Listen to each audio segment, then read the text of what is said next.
Hi, and welcome to Ramble. I'm Michael. And I'm Deanna. And today, folks, we got a special one for you. We're going to be talking about things. Strange things, even. Or even things stranger than that. Netflix. Stranger Things. So, recently, season 4 of Stranger Things came out on Netflix. The second half, for some reason they cut it up into the first 7 episodes and then another two, which that feels like a weird way of going about it. Like they didn't split it half and half. They did most of it in the first half. Feels like a weird afterthought. Like they were planning to, I don't know, maybe upload all of it at once and then randomly at the last second they're like, you know what? Let's drag this out like an extra month. I think I know why, now that I've just thought about it just now. They split it. I think they wanted to have it split, but they couldn't find a very good place to do it because they wanted the big reveal of Vecna to be in the first part, so that people will be hooked for the second part. Oh, yeah. But that was 7 episodes in. Yeah, that does make me think because I've written a lot of fan fiction and I've had plenty of instances where, because I would write everything in a notebook and then later I would type it out and then, post my chapters. But, there were lots of instances where I'd be like, where should I have the cutoff points? Like, where should the chapter end? And yeah, it's kind of awkward. So I get that. But we're not going to talk about that for this episode. We're going to be talking about Stranger Things and kind of our review of it, basically. Yeah, I know that we haven't done, reviews of seasons 1 through 3, but we weren't around when those came out, and I did not exist. Yeah, no, we began to exist when the channel began to exist. So we're newborns. Hi, welcome. We're not to the world. Us. Sorry. So basically, we're not humans. Like you said, we're newborns. What if we're not humans? What are we? Lizard people. Ah, yes, of course, right. The obvious answer. So, maybe one day we'll get around to seasons 1 through 3. But if you are watching this now or listening to it, spoilers, obviously, for season 4. We're going to be covering the whole thing, or just really the parts that we want to talk about the whole thing, which does include spoilers, so you have been warned. I mean, honestly, if you don't know that now and you just decide to listen to this and you get upset about spoilers, I feel like you're just like a masochist, just like I enjoy ruining this for myself. And I don't get why people do that. My dad does that. Like, he'll just read the plot to something before watching it. I personally don't understand it, but maybe you're one of those psychopaths. I don't know. I'm one of those people who is actually understanding of people who aren't spoiler phobic. Y'all are weird. You just that. Just because you know something about a show doesn't mean that the show suddenly doesn't have any value.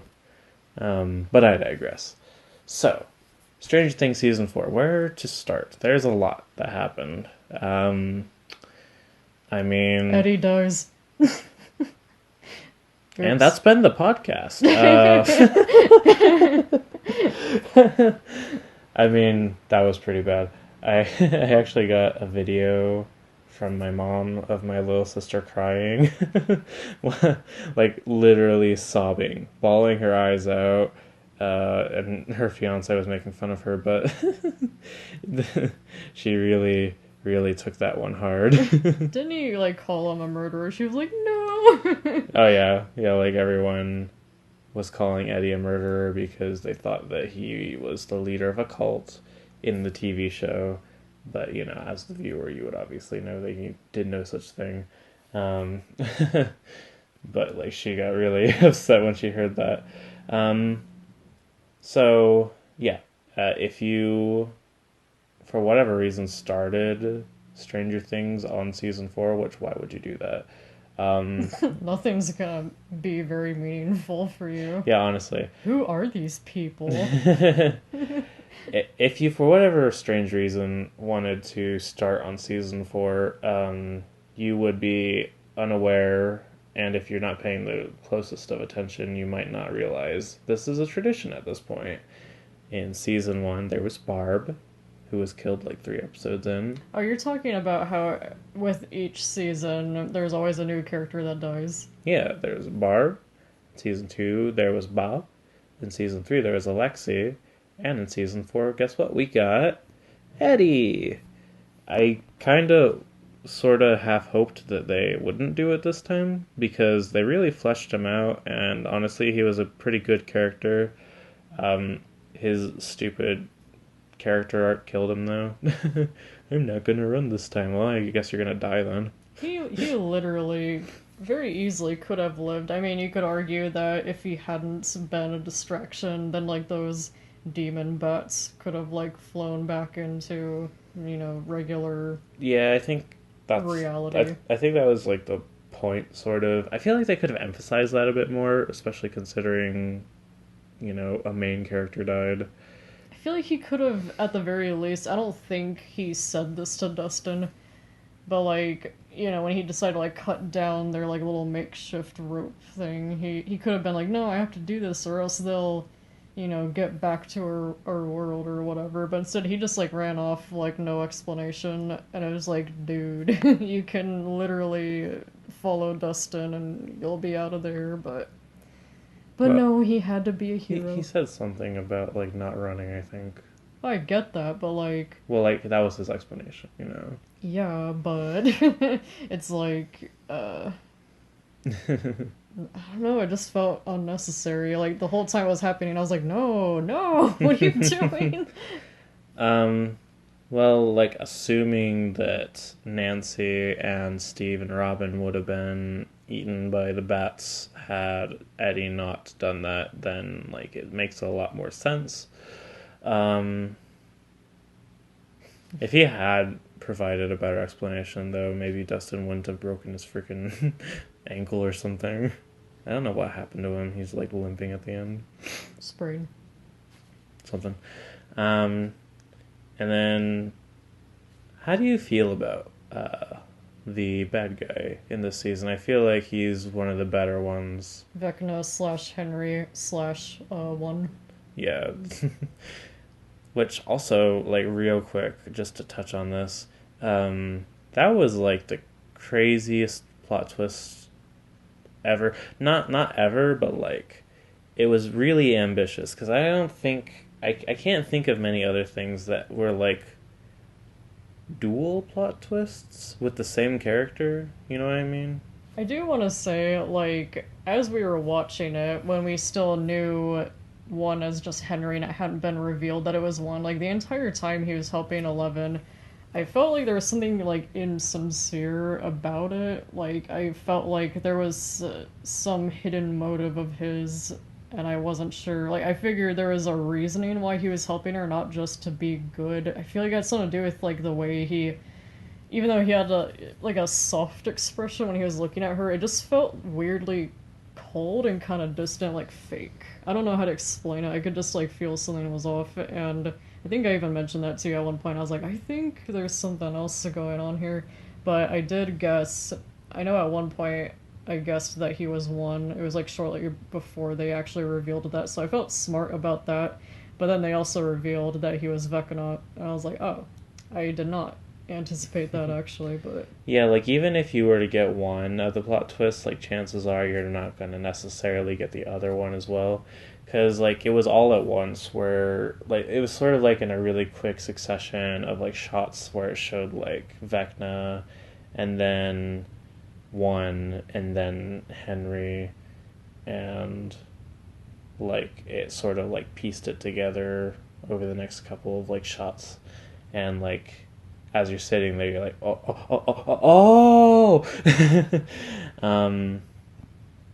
I want to say, I actually don't think that one looked particularly like insincere in the sense that he was trying to trick Eleven. I don't think he was trying to, because the thing is, especially toward the last episode, he like admitted that he wanted. Well, also I guess in that same episode, he said that he wanted Eleven to join him, like of her own accord. Wait. So like he was being nice to her sincerely. I mean, he was hiding his motives, but Yeah. like he wasn't being insincere in his kindness to her. Well, I guess like all what I'm saying is that like he had ulterior motives that he didn't reveal to her right away. So like, yeah, he was helping her, and that was sincere. But just he had more motives than what was being revealed to us and Eleven. Mm-hmm. But yeah, no, I think it was like an interesting point because again, like I just feel like that's not something you really could have guessed completely accurately off the bat, which is impressive because like I feel like people I've watched shows with before, there's always like that one person who's like, oh, this person's definitely this person, or oh, I bet this person's gonna do this thing, and like they'll like guess a billion things, and then like when they get even one of them right, they're like, haha, I called it. And it's like, yeah, well, you guessed a ton of stuff. You mean like me 2 seconds ago, where I was like, oh, I guessed this. I mean, I'm not saying that that's not the case. Oh, can I just say, like, I genuinely wanted him to be, like, a good guy, like, as he was helping her, because I was just happy that someone was being nice to her there. And anytime I see her, like, getting picked on, like, by that one girl, was her name Angela, the little asshole at her school, like... Demon 80s child. Yeah. Like, having been someone that had a rough time in middle school, like, bullies just, like, really... Ugh. Can I rant just really quickly? I promise it's not going to be that long. I find TV shows and movies where a character is being bullied for no very discernible reason a little silly. Like the extent to which a lot of times like bullies and other kids will be like very callous and antagonistic toward a person being bullied in a show or movie. Sometimes, like not always, sometimes it's like more realistic, but like when it's like kind of silly, the extent to which everyone is being like an absolute dickhead toward the person being bullied, like I've never been bullied, but like it still feels a little unrealistic, the extent to which it happens sometimes, and it always takes me out of the experience a little bit. And I did feel that a little bit with like how 11 was being bullied toward the beginning, because like it wasn't just Angela being a dick, right? It was like there was a crowd of people that came out onto the rink to jeer at her. And like why? It's because she's quiet, because she messed up an assignment, and like also simultaneously said, yeah, my dad died, and they're like, ha, loser. It's just like, what? Did she actually say that her Well, dad died? I actually don't remember if she like specifically stated as much, but like I feel like it was insinuated or something. Either way, like I don't know. Again, I haven't really been bullied much myself, so I can't say like how bad it might be with some other people. Maybe this is more realistic in certain places, right? But I don't know. It just feels a little crazy sometimes in TV shows and movies. I mean, I think kids can be some of the evilest things on earth, but I do also like I know what you're talking about because like in Phantom of the Opera, if you've ever seen the 2004 adaptation, there was a scene where Eric the Phantom was being just beaten in front of like all these people at this fair, and like everyone was like laughing, and it's like, why are you laughing at this child getting like his ass beaten in front of everyone? Like, what the fuck is wrong with all you? So like, Because he's ugly. Doesn't deserve to live. can't have happiness if you're ugly. Yeah. So yeah, I know what you're talking about. I don't know why that's like. I don't know if you'd call it a trope. It Like, feels like a trope. Like high school stories tend to be this way sometimes, especially like slightly worse written ones. One of the ones that I feel like it didn't really do this trope, but it was a high school story that I feel like did it slightly better. Just like the whole high school experience better was Perks of Being a Wallflower. I feel like that sort of social dynamic they had going on in that movie between characters was more so what it is like to be in high school, at least in my experience, where it's like people aren't going to be like literal devils to you and like, dance on your grave sort of thing. Most of the time they don't care, and if they do care and they are bullying you, then it's going to be like a couple, and they're going to just probably be like big old dickheads, for reasons unrelated to you. But like the whole school isn't going to be like, die you scum. Sorry, that rant went on a little longer than I meant to. We got other stuff we got to get to. um so, like, we there again. Every time I like take a step back, I'm like, crap. There's like so much stuff that happened in this season that it's like hard to even like know where to talk about things. I feel like this particular season was really like jam packed with content. I mean, I personally enjoyed it. I feel like I was on the edge of my seat through this whole season. Except when they were in California. What do you mean? Well, I just feel like the stuff with like Will and Mike and Argyle and uh, Jonathan was like probably the weakest storyline of like the four or five that were going on. Um, Most of the time, it became important at the end, right? Like all of them do, but like it was not that important a lot of the time. Can I just say, like, I feel like I have an unpopular opinion here, but like, I didn't really care for Argyle. Like, he was just kind of a nothing character to me. I mean, he was more or less. I feel like you're not really supposed to care about him too much because he's just the wacky, goofy sidekick. He And did, he high. did, he did come in kind of clutch at the end. So like, you can't say that he was completely worthless. I'm just saying, like, if you had to pick a character to die, I'm sure you'd rather him die than Eddie. Well, yeah, but who's gonna wanna? Why would the writers be like, yes, let's kill off this character that nobody cares about? That'll be sure to get the tears flowing. But you can't touch Steve, you hear that? You I will. Everyone will stop watching Yeah, if you've been on Twitter or social media in general, you'll know, and watch Stranger Things, you'll know that everyone was getting in a tizzy, really worried that the writers finally are gonna take that leap and kill off Steve. And I feel like everybody is always worried about that, like every season. Um, Spoilers, he survives. I wonder why it's Steve that everyone worries is gonna die. Does he seem like a just easily killable character? it just means that everyone cares for him. Like, he started off as a douchebag, but then he won over all of our hearts because he grew up, And and he's been like the best character in the show ever since. now he's like a single mother of how many now? Six. Is it? No, but I see what you're saying. Yeah, Steve wanted six kids, and with he wanted Nancy. to live in an RV, which, ew. Yeah, with six. Yeah, that would be a little rough. I think he just meant he wants to like take them on vacation like in an RV, right? That makes more sense. Yeah. Yeah. Because otherwise, that'd be like a fucking How do you living feel? nightmare. Yeah. How do you feel about the writers really pushing for Steve and Nancy to be a thing again? I feel like it's kind of odd that like Jonathan like had a panic attack and turned to weed and became a stoner and like ruined his life.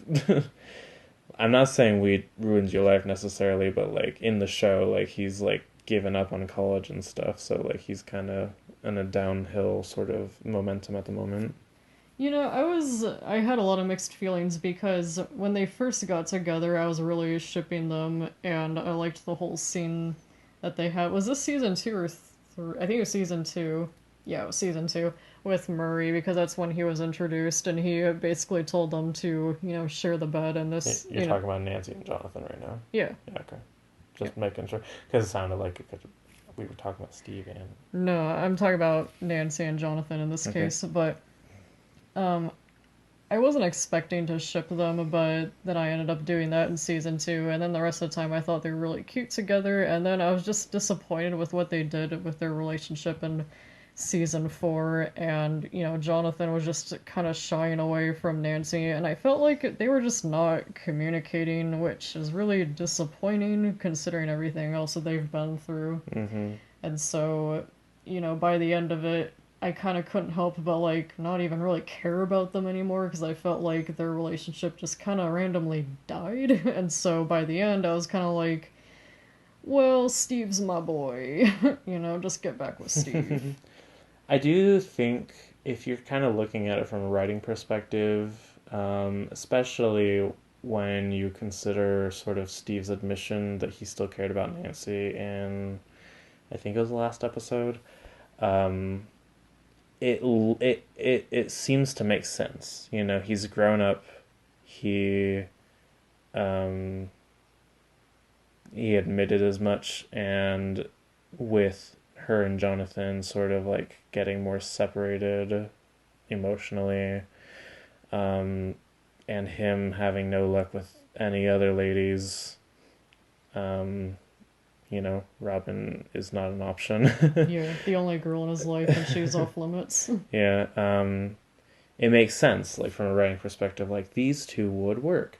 Um, and honestly, I almost wonder if the writers wanted to make this happen more because it seems like poor Steve really has not had much going for him, like in terms of like his actual life. Like in terms of character development, he's doing great, but like his actual life, like he's working at a video rental store with a friend he liked in season three, but she's lesbian, so he can't be with her, and he's been trying to find other girls ever since, and like nothing's been working out. Like it's been tough for the poor guy.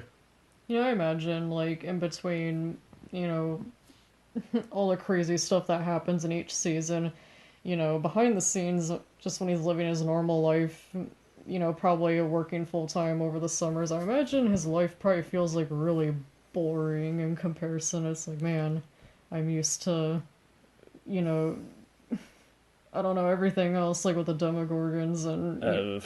If it was like the terrifying crap that happens in Hawkins, I'd rather have the 9 to 5 at the video store any day of the week. Well, I mean, same. I'm just saying, like, in comparison, it probably is quite a tonal shift.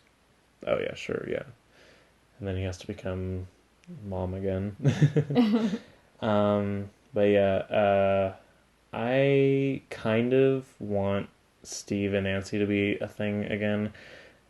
Now, and I know I'm playing right into the writers' hands because they want this to happen. It's so clear that they want this to happen. But it is making more sense to me now. Except now I feel bad for Jonathan. I kind of feel like he blew it. I mean, like. It is kind of his fault. Yeah, A like. little bit. Guys, if you're having relationship issues, like, honestly, the best thing to do, hands down, is to just communicate. Like, it might sound scary, but you know what's worse is letting things fester. Mm-hmm. Like, don't do that. And actually, can I just say, we've been kind of going like over individual little things that we like about it, but like I want to take sort of a broader scope for a second. I commend the writers. There are roughly 16 main characters, give or take a few, in this season, and I honestly don't think any of them felt 100% worthless. Argyle's the closest, and like Will is probably second closest. And then Mike. He doesn't do much. Like, No. I was actually going to make a point about that. Oh, really? Mike was the reason Eleven lived in like the last episode. He didn't do much, granted, but like the show had like almost a meta approach to like how they have shafted Mike since season one. The show knew it. Mike was the leader of the gang of kids, in season one, and like he very much felt like the guy who was like delegating and making sure things happened.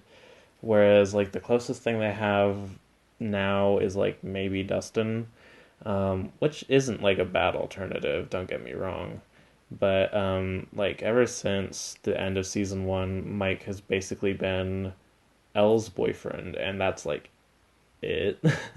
And like the show recognized that because there's a scene in which Will shows Mike a painting that he painted of like Mike leading their like D&D group against a dragon. And like Will said like that Elle commissioned it because she wanted a picture of Mike being the hero or whatever.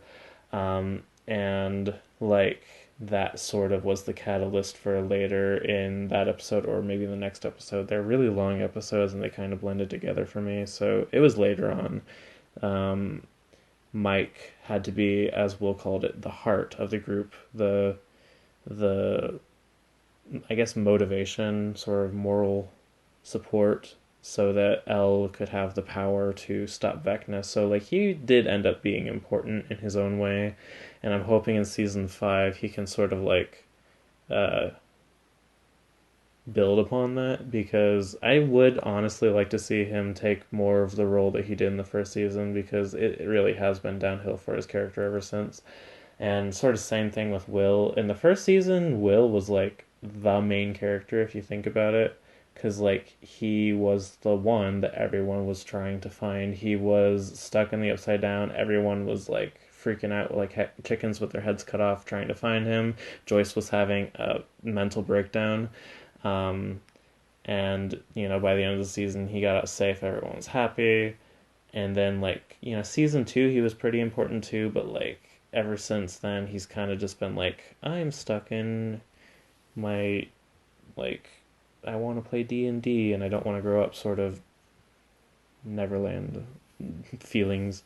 And also he's like gay now, everyone is almost 100% sure on. So I'm not sure what they're planning with him, but I'd like to see him be more important again. I just wanted to say, I really don't think he's ever been a main character, or not like the main character. He's definitely a main character, but I viewed him more as kind of like, I don't know, just like bait, like for the first season especially. Like he was seldom really even on screen. He was mostly, everyone was just trying to find him, but that's all I wanted to say. Well, like, I guess main character might be the wrong term. He was like the main focus. Yeah. While Will wasn't on screen uh, much in the first season, the thing is, he's probably the only character I can think of. No, he is the only character I can think of who survived like an extended period of time without getting eaten or killed in some other gruesome way in the Upside Down, which like kind of shows he's like pretty resourceful and smart, which like ever since he really hasn't had a chance to shine like he did. And then like so like the main villain is Vecna in this season, pretty like assuredly. But like arguably as far back as the first season there has been a subplot surrounding like the Cold War and like Russia and like all that stuff, and that's kind of like come to its, I would say, mostly natural conclusion at this point, with like them actually going to Russia to save Hopper, who we find out is alive at the end of the fourth season or at the beginning of the fourth season. And like he sent a doll to Joyce, and it said like, "Hey, like in code it was like, hey, like I'm stuck in a prison in Russia. Can you help me out?" And so lots of antics ensue. It's basically what Joyce, Murray, and Hopper were doing for the entirety of season four, um, which it was kind of connected to the main plot at the very end, but like it felt really disconnected from everything else. But to its benefit, I still feel like it was interesting enough as a concept on its own that I didn't really mind it, even though it did feel just like wholly disconnected from what was going on, aside from like one thing that they did in the very end, um, to, I guess, help in the last episode. I kind of at times forgot about that subplot, like, because there were, I think, like four different subplots going on throughout this entire season, and whenever they'd get back to that particular one, I'd be like, oh yeah, I forgot about you guys. And yet somehow it still felt like more important than what was going on with the weed gang in California. Or at least to me anyway. Like really, if you think about it, they were kind of hoking around in like the desert for a while, trying to find Elle. And Eleven's subplot was really important, but like they were trying to find her for a long time, and then they did find her, thankfully, and that was about as important as they got, like by themselves without 11. Like when they didn't have 11 with them, the most important thing that they did was find 11 because she is the important character among them. Can I just say I was so sad to see all of her hair go? Like, that was really Yeah, sad to watch. like that felt like a really good visual indication of like how she had grown since the very first episode, and like grew into like an independent character, and like someone who could potentially like live a normal life, and not just be that weird chick with telekinesis from a lab, and then her papa showed up again and shaved her head, and it just felt like a betrayal in a way. Like there went all of those All of her years, progress. yeah, of progress in a way. Um, she still looks pretty good with short hair though. I know, I feel sad for her because, well, I mean, she was clearly distressed about it, and Mm-hmm. because I'm sure, it probably brings back traumatic memories from her unusual and messed up childhood, so I feel like it's understandable that that'd be pretty triggering to see, so, Mm-hmm. my heart broke for her to see that. Yeah, and then like this kind of shows like the massive scale that we're talking about, because we are a fair bit in now, and we're just now like touching on like, by the way, like um Dr. Brenner from the first season survived and is back now, and like helped 11 re unlock her powers that had been dormant since the end of the third season, after she got, did she get like her powers sucked out by the meat monster or whatever? I can't remember exactly how that happened. Honestly, I don't remember either, but I feel like we should also clarify that Dr. Brenner is, like, not really back because now he's dead. Well, he was back, Yeah. and then he died. I felt like that was a interesting retcon, to say the least. I guess it makes sense because I don't think we saw him die. I think it cut off before that point. And if we know anything about like Hopper's quote unquote death, if you don't really see their body, then it's not necessarily the case that they're actually dead. Um, the weirdest thing to me was actually just that, like, at least starting that subplot around like the 3 or 4 episode mark, it felt like they were going for a thing where like Dr. Brenner seemed like a more decent normal person, like than he did in season 1, where he seemed like a callous potential like sociopath who was just using his children, quote unquote, as experiments essentially. And by the end of this season, when Brenner dies, it's pretty obvious that like he still was the crazy sociopathic person that we thought he was, just like with a twinge more humanity than we gave him credit for initially, because it seems like he did actually care about 11 and his other quote unquote children, but like in his own messed up way, which like doesn't really excuse what he did. But I don't know. I just thought it was odd when I was watching it for the first time that like they seemed to view the character as more sympathetic at first, and I was like, no, no, he sucked. I feel like watching it, it's like I could see that in his own weird way, like he did like care for Eleven, but I feel like what we see is like a more abusive, toxic type. Um, uh, Possessive. yeah, it just makes me think of like abusive families. Like maybe there's like some. I'm not saying like everything that happens in the family is bad. Like there are some good things that might happen, but overall it's still an unhealthy relationship. And so Hmm. I thought it was interesting at the end when he was dying and he was like asking for forgiveness basically, and she was just like, "Goodbye." Yeah, I think that sort of that cements. I feel like the way that the writers wanted him to be seen as like he thought he was doing the right thing, but ultimately he was abusive and controlling and possessive. And even though he kind of saved Eleven in that scene when he was like dying because he was trying to escape with her, he was still, like just because he had done a like relatively okay thing there, that doesn't mean that he's a good person Mm-hmm. overall. Um, but yeah, I just I thought that was interesting how they kind of went for that for a minute, um, pivoting over to a different subplot because we still haven't covered arguably the main one with like the kids who are in Hawkins, like Max and Lucas and Dustin and Erica.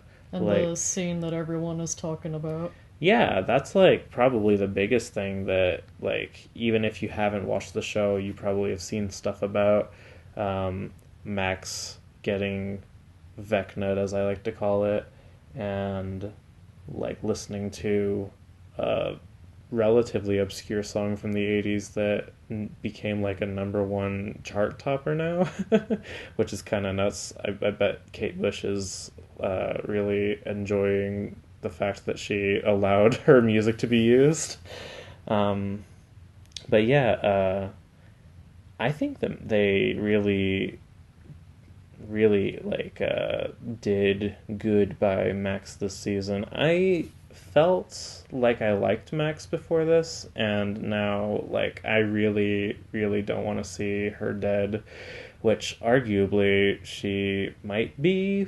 It's left kind of uncertain at the end of the fourth season. She seems like she's like brain dead because like Elle tried to like you know what would you call it? Kind of like entering her mind in a way. I don't know how else to explain it, but Yeah, like she goes into like the black water dimension. yeah, You know the one yeah. if you've seen the show.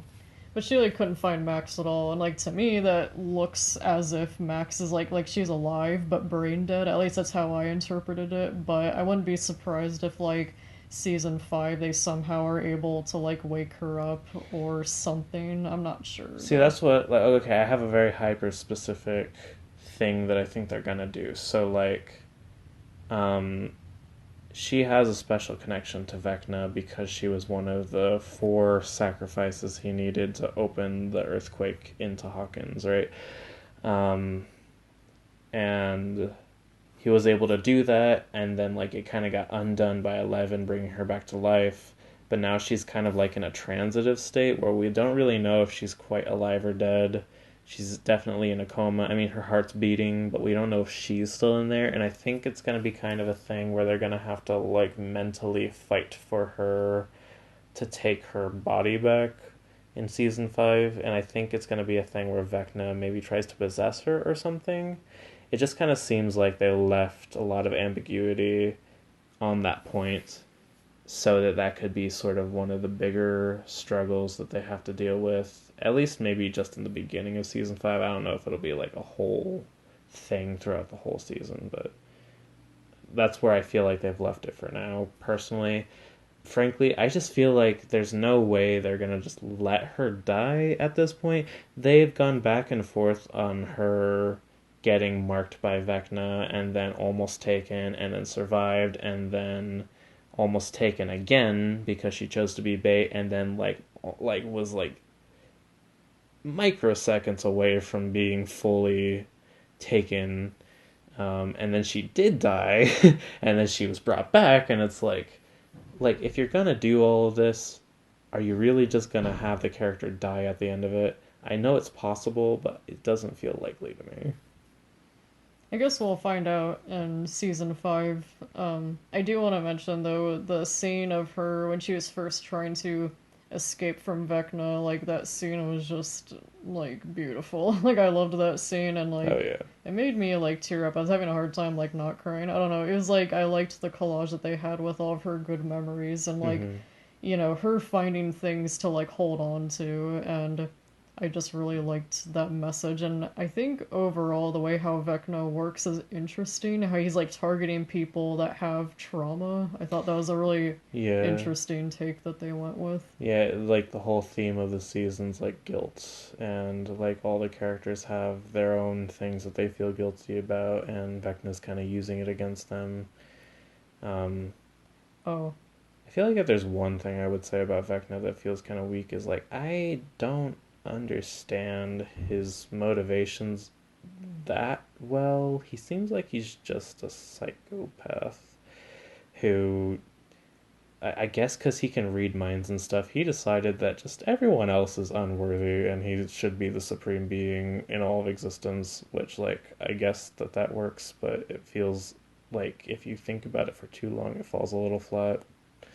But, it still is one of the more interesting bad guys that they've had because, like, they haven't really attempted to personify characters and creatures from the Upside Down much up to this point. Like the most we had was the Shadow Monster in seasons 2 and 3, and he was just kind of like mysterious. We didn't know why he was trying to, you know, get into the real world. We just know that it would be a bad thing if he did, you know.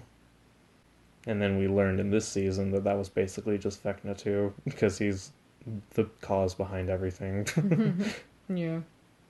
I was kind of surprised that like Will and Eleven haven't been targeted by Vecna because like they have just all sorts of trauma in their lives, I feel and like 11 is probably too mentally strong to be possessed, but Will is definitely he's just a boy. targeted. Like at this, I feel like at this point he's like ultra targeted, especially considering, like I just said, the Mind Flayer was basically just doing Vecna's bidding, and so like that gives sort of like a connection,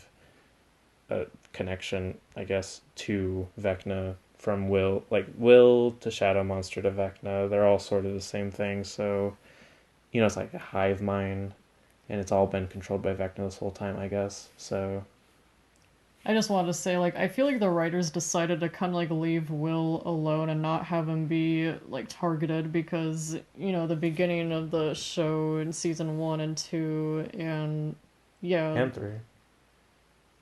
I feel like 3 he didn't have a whole lot I going guess on. not 3 as much. Yeah, I feel like since season 3 they kind of were like, we need to tone it back with everyone wanting to kill Will. So like that's getting old. It shouldn't have to be him every single time. So let's just let him relax a little bit and feel sad that his friends aren't playing D&D and they've all got girlfriends. But Well, I do think that it was like a decent canonical explanation as to why he didn't have that specifically going on this season, which is just like he wasn't there. He was in California, so he wasn't going to feel the Mind Flayer's presence or Vecna's presence, rather, at this point. so if I'm hearing you right, it's like if they want to just get away from all this, just move somewhere else, and whoever lives in Hawkins, like they can deal with the clusterfuck going on over there with the gate opening. Yeah, because like normal police officers and stuff are going to be able to stop, the Upside Down, as if it's not going to have to somehow be up to our characters to stop it.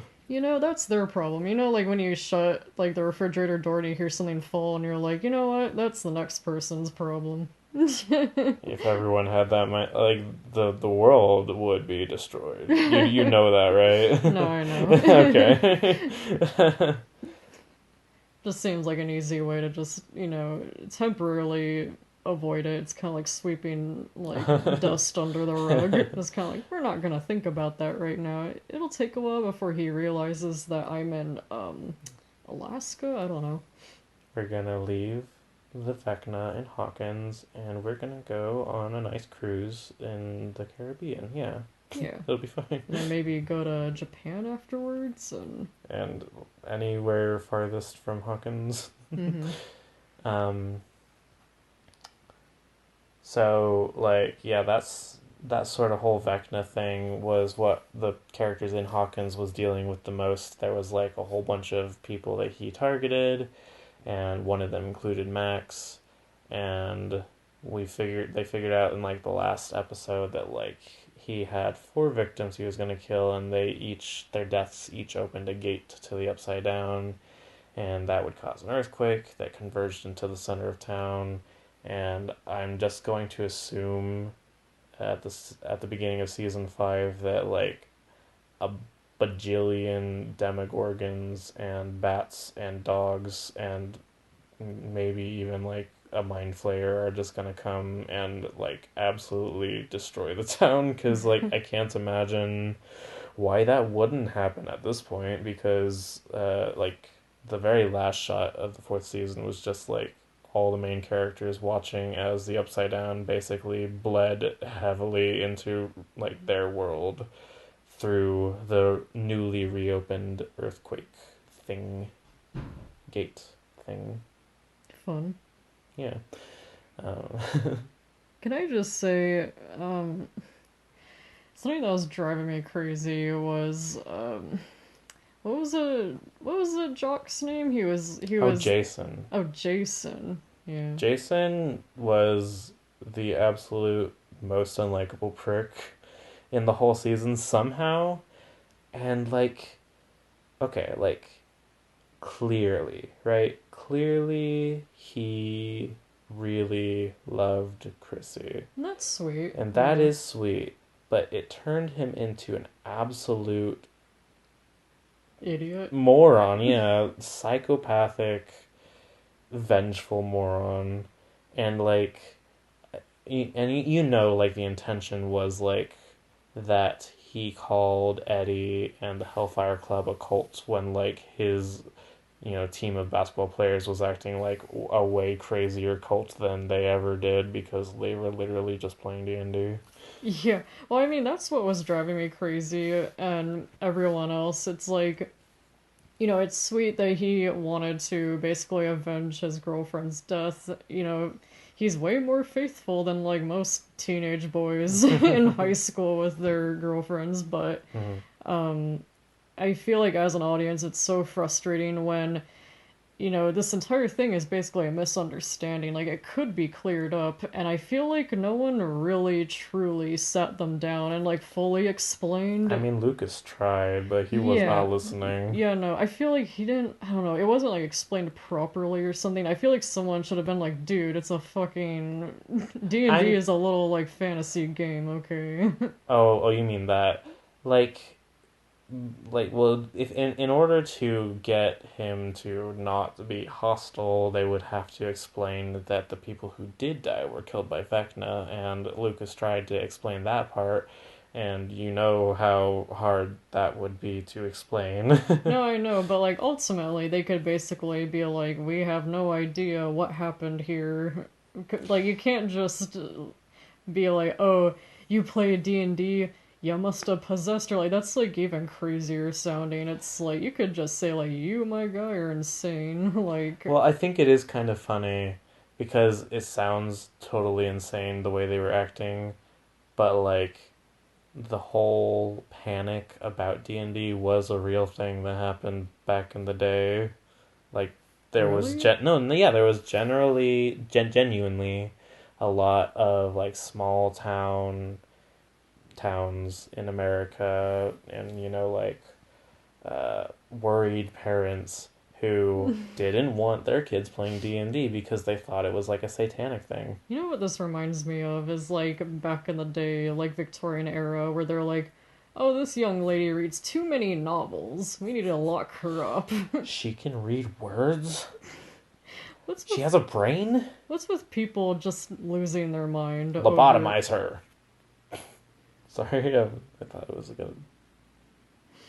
What's with people just like losing their freaking mind with people having fun with fictional worlds? It's like you are not allowed. How dare you? You have been possessed. You have a mental illness, and I don't know. It's kind of shocking that that would be a thing still happening in like the 80s. It's like what?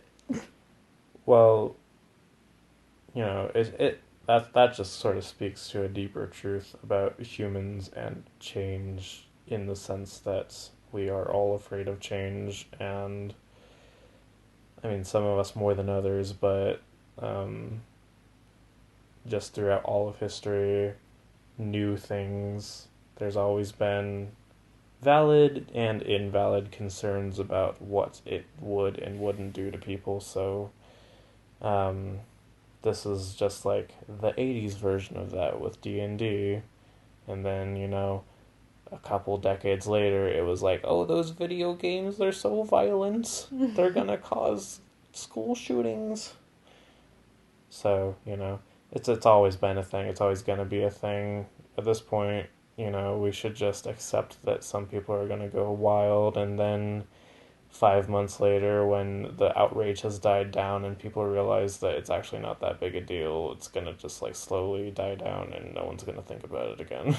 Until there's some other new thing that they can finally focus their attention on, like, oh, this thing bad. Yeah, of course. It's Um, gonna be a new thing always. yeah. And also, can I just say that Jason's death was the most underwhelming death ever? Like, I really feel like he should have suffered more. Like, I feel like demented for saying that, but like, They really went out of their it way to. happens. No, no, no. They really went out of their way to flesh out Vecna, to make him a real, genuine threat, to make killing him hard, to make his death. Well, he didn't actually die, but to make his the attack on him very satisfying. They lit him up. Nancy shot him like 4 times in the chest with a shotgun. Um, they really went hard on Vecna as an antagonist, and then accidentally created a secondary antagonist who was like way worse in terms of like how people viewed him and how just insanely unlikable he was. And so like then because they needed to get rid of him, they like happened to have him like split in half because like the gate to the upside down opened underneath him, and he just happened to die. Can I say, like, it just happened so quickly, too. Like, you could have Yeah. missed it, and he was just in the wrong spot, the wrong time. It's like, oh. Don't get me wrong, I'm glad he's dead, honestly. That guy was nuts. Yeah. But like My throat. but for how much people hated him, like he didn't get as satisfying a death as I think a lot of people wanted for him, believe it or not. Mm-hmm. And that actually kind of reminds me of another thing because we saw Max, like, the source of her guilt revolves around the fact that she secretly just really wanted Billy to die. And I just want to say, this is another unpopular opinion that I have. I just don't blame her at all for, like, wanting Billy to have died. Because, like, when I was watching, was it? Yeah, I think he died in season 3, wasn't it? Yeah. But, like, after he died, like, I was kind of surprised. Everyone was like, oh my gosh, I can't believe they killed him off. I was so sad. And I was like, really? Because, like, he was a total douchebag. Like, I felt no. I just didn't feel any pity for him, like, at all, really, because he was, like, insanely abusive. And I understand that they showed that he came from an abusive household, which honestly doesn't surprise me at all. It's just anytime we move, I like stop so I can edit that out. So it's understandable that he would be abusive, having come from an abusive household. So it's unfortunate that he came from that. And I feel bad in that case, but it still doesn't like excuse his actual actions. And like we saw other instances where like he seemed to find it funny to like almost run over all the, like Mike and I forget who all was there, but like all the kids. He seemed content with just running them over. At one point, he was gonna like beat Lucas, and like considering he beat Steve to an absolute pulp, like he probably would have just killed Lucas if he got his hands on him. So like these are just things that are crossing a line for me, and I'm like, why on earth would you feel bad if he died? Like, when he died, I kind of just was like, hmm, he did something good. Wow. I I am still a bit of a Billy apologist. Not that I think that any of the things mentioned were good, nor do I think he was a good person, nor do I think that it was necessarily the worst thing in the world that he died. But he clearly had a modicum of redemptive qualities, which kind of showed through, honestly, mainly when it was too late for him, when he was already possessed by the mind flayer, because it was pretty clear once he was possessed that a lot of the things that he had to do he didn't want to do. So far as we know, he never killed anyone. I don't know if he would have killed Lucas given the chance. Um, but he was bad, but not like a murderer that I can think of. And in the end, he sacrificed himself, and you could see it kind of when he was invading Eleven's mind, or the mind flayer was using him to invade Eleven's mind.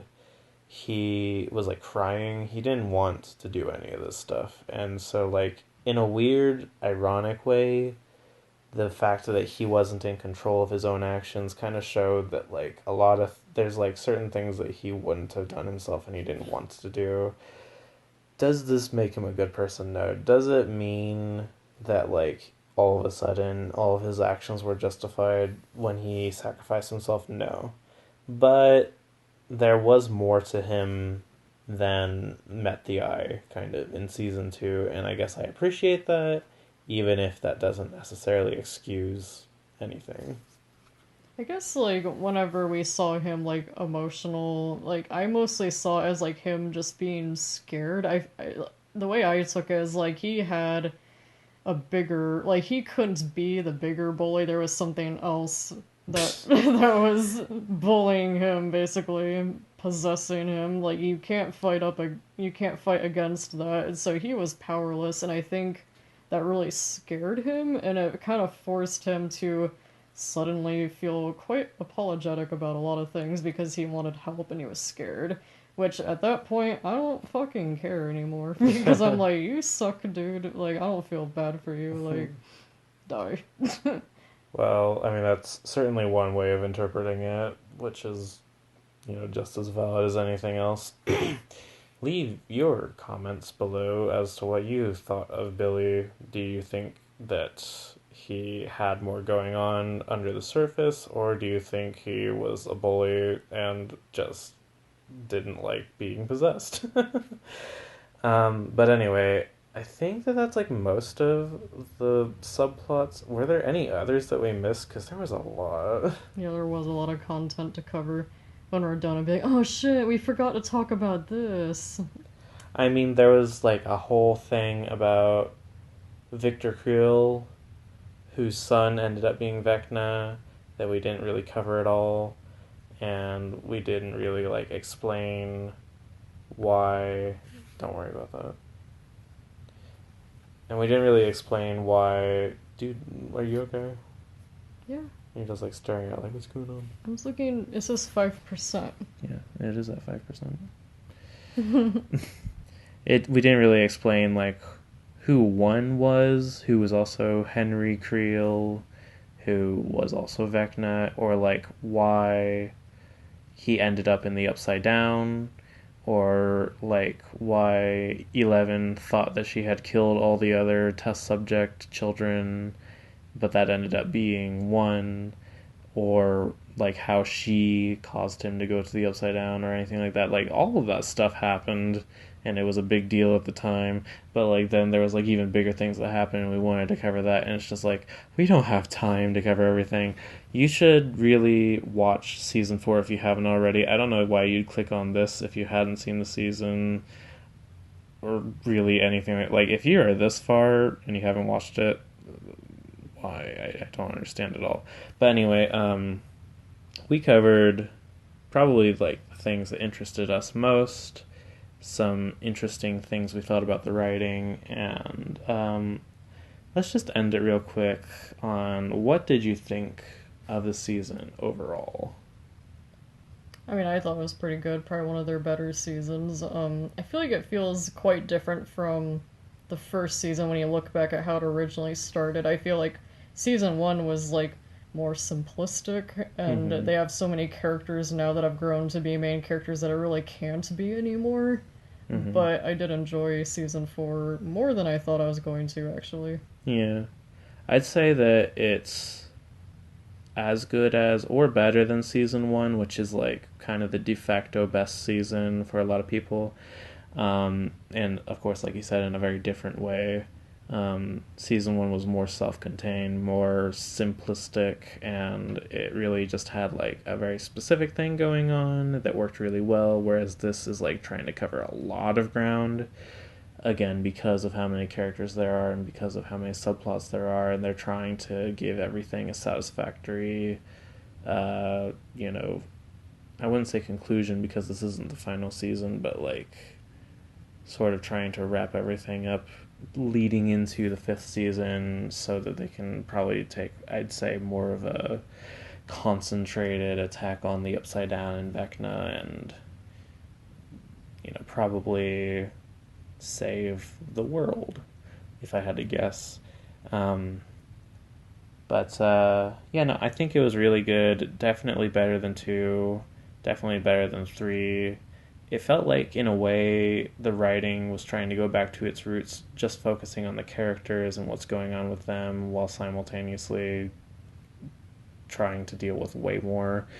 That's why it's like way longer than any other season. Like most of the episodes were movie length. The last one being like a long movie length.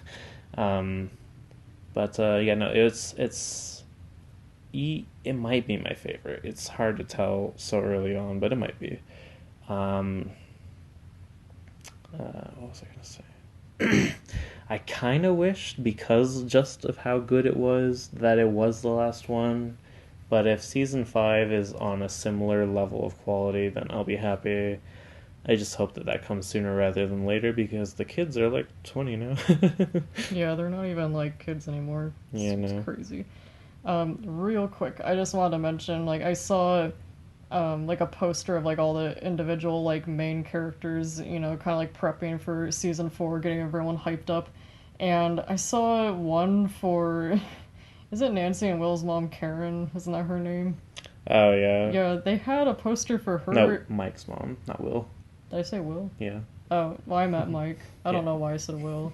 But anyways, I saw a poster for Karen, and I was just like, why? Because I think like in season four, like total screen time she had was like maybe a minute. I That's don't. like putting Ted on a poster.